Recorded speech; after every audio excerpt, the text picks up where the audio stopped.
अब आगे बढ़ते हैं। देवस्थानम बोर्ड पर धामी सरकार बड़ा फैसला ले सकती है। जी हाँ, चारधाम देवस्थानम प्रबंधन बोर्ड को लेकर बनी हाई लेवल कमेटी ने मुख्यमंत्री को अपनी रिपोर्ट सौंप दी है।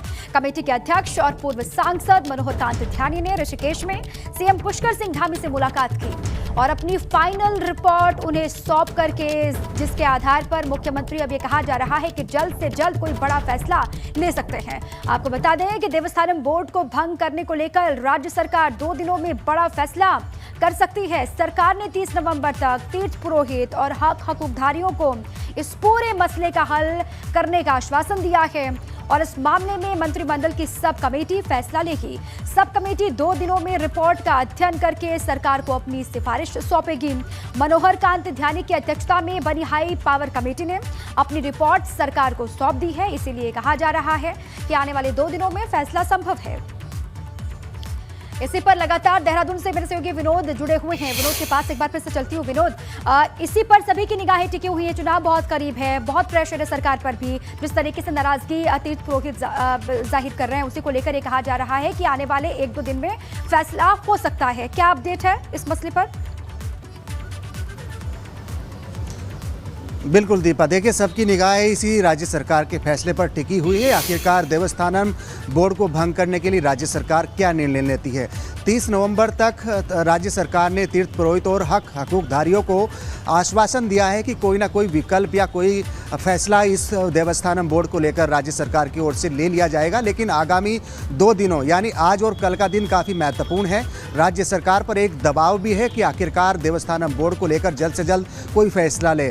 हाई पावर कमेटी की जो एक रिपोर्ट है, उन्होंने मुख्यमंत्री को अपनी रिपोर्ट सौंप दी है। उसका अध्ययन अभी राज्य सरकार की ओर से मंत्रिमंडल के तमाम सदस्य कर रहे हैं और आगामी आज और ये 2 दिनों का दिन है, काफ़ी महत्वपूर्ण ये 2 दिन है। इसमें कोई ना कोई फैसला राज्य सरकार लेने जा रही है और सूत्रों की जो जानकारी है ये मिल रही है कि आखिरकार देवस्थानम बोर्ड को राज्य सरकार भंग कर सकती है, क्योंकि लगातार अब राज्य सरकार के ही विधायक और तमाम ऐसे जो पार्टी के वरिष्ठ नेता हैं, उन्होंने भी सवाल उठाना शुरू कर दिया है कि आखिरकार जब इतना विरोध इस एक्ट का है, इस विधेयक का है, तो क्यों ना इसको खत्म कर दिया जाए।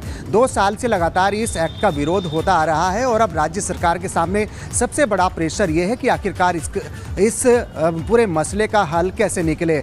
2 दिनों में राज्य सरकार कोई बड़ा फैसला लेने जा रही है और जो जानकारी मिल रही है दीपा, उसमें यही है कि आगामी इन दिनों में राज्य सरकार इस बोर्ड को भंग कर सकती है, क्योंकि लंबे समय से 2 साल ऐसा हो गया है कि लगातार इस एक्ट का विरोध चल रहा है और अपने ही पार्टी के विधायक हों, पार्टी के नेता हों या विपक्ष हों, बोर्ड को भंग कराने की एक मांग उठने लगी है। और यही वजह है कि जिस तरह से प्रदर्शन है, चारों धामों में प्रदर्शन हुआ, मंत्रीगणों के आवास में लगातार तीर्थ पुरोहितों का, हकूकधारियों का प्रदर्शन हो रहा है, तो एक प्रेशर राज्य सरकार पर बनता जा रहा है आखिरकार जल्द से जल्द कोई निर्णय ले।